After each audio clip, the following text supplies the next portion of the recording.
Aujourd'hui, j'ai eu envie de faire cette vidéo par rapport à un message que j'ai reçu ce matin de la part d'un abonné. Alex, je ne comprends pas. Je travaille tellement dur depuis maintenant 2 ans, mais ça ne fonctionne toujours pas pour moi. J'ai l'impression que c'est injuste. Injuste, cette notion de justice. Très important pour la suite de cette vidéo. Écoutez bien, peu importe les heures que vous passez à travailler, peu importe les soirées, les nuits blanches que vous sacrifiez, rien ne vous est dû. Rien ne vous est dû. Il n'y a pas un juge du succès qui viendrait compter vos heures et qui définirait si oui ou non vous devez réussir. Ça ne fonctionne pas comme cela. Le business est impartial. Il vous impose sa loi. Peu importe le nombre d'heures que vous allez passer à travailler dur, le voisin d'à côté peut réussir en ayant travaillé seulement une dizaine d'heures. Pourquoi?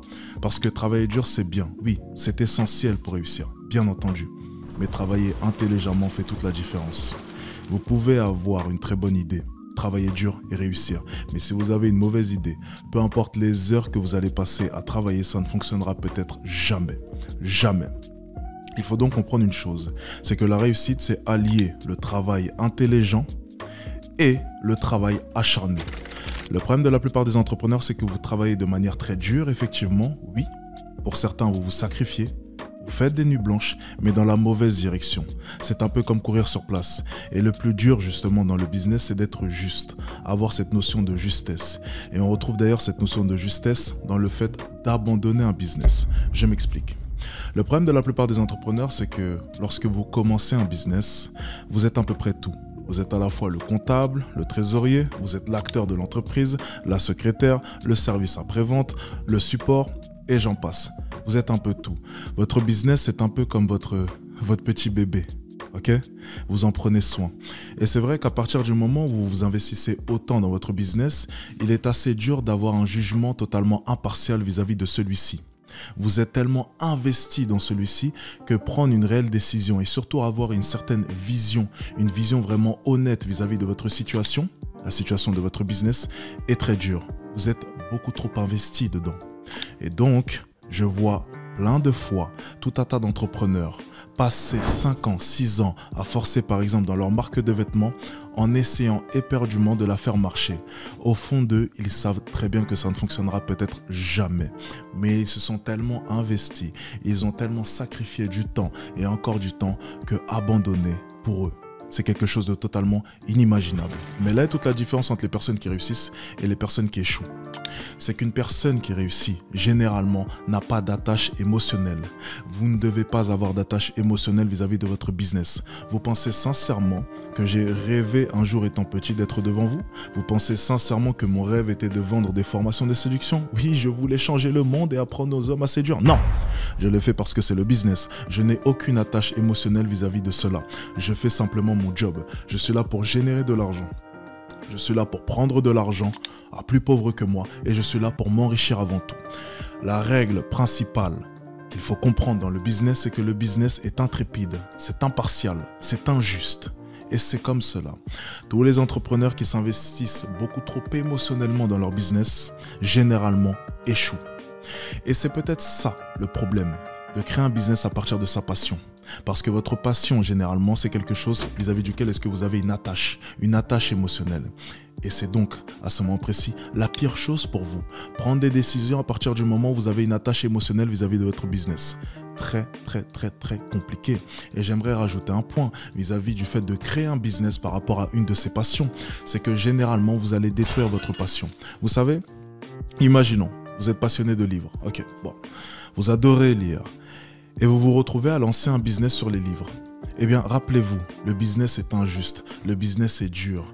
Et par moments, être un businessman, c'est aussi savoir être un menteur. Et par moments, faire preuve d'injustice. Oui, vous allez devoir penser à vos ventes avant tout. Et vous allez par moments même devoir faire preuve de peu d'éthique. C'est la meilleure chose pour pouvoir vous dégoûter d'une passion, le business. Je pense sincèrement que lancer un business en se basant sur une passion est la pire chose que vous pouvez faire, car ça risque sincèrement de vous dégoûter de celle-ci. Et pour pallier à ce problème que rencontrent la plupart des entrepreneurs, j'ai créé une méthode qui est très simple. Fixer un objectif au-delà de son business. Je m'explique encore une fois. Le problème de la plupart des entrepreneurs, c'est que vous allez fixer un goal, un objectif à la hauteur de votre business.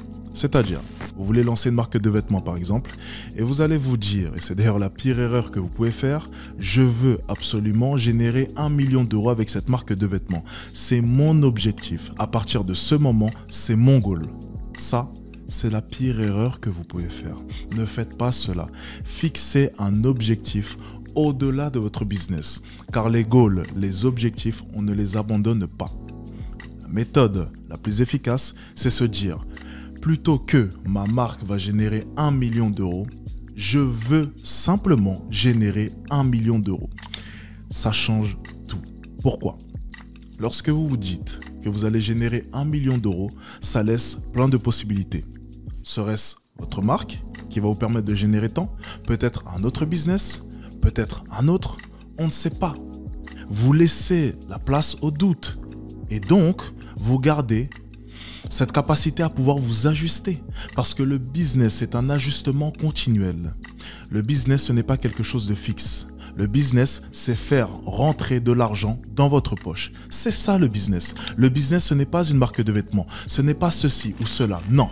Le business pour vous, ça doit être une chose simple. Faire rentrer de l'argent dans votre poche. C'est ma vision du business. Peu importe la méthode, ça peut être la vente de formation, ça peut être des coachings, ça peut être ma marque MD, mon agence de marketing, peu importe. Le business, c'est à partir du moment où je fais rentrer de l'argent dans ma poche. Et ça change tout dans ma vision. Parce que durant ces 4 ans, j'ai pu m'adapter en conséquence. Rappelez-vous, rien ne vous garantit que le business que vous êtes en train de lancer fonctionnera. Par contre, si vous vous laissez la possibilité pour pouvoir abandonner, ajuster et donc changer de business, vous multipliez vos chances de réussir. Car vous allez pouvoir lancer des business à la suite et forcément, en forçant, ça fonctionnera forcément un jour.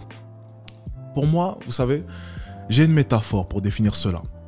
J'ai réussi simplement en enfonçant la bonne porte. Et pour cela, j'ai testé toutes les portes. J'avais 10 portes devant moi. Plutôt que de me focus sur une seule porte et donc me donner seulement une chance sur 10 de réussir, j'ai décidé simplement de tester chacune des portes. Et pour cela, rappelez-vous, il va falloir exécuter et exécuter vite. Plus vous allez exécuter vite, plus vous réussirez vite. Plus vous allez mettre du temps, plus vous réussirez sur une longue durée. C'est aussi simple que cela.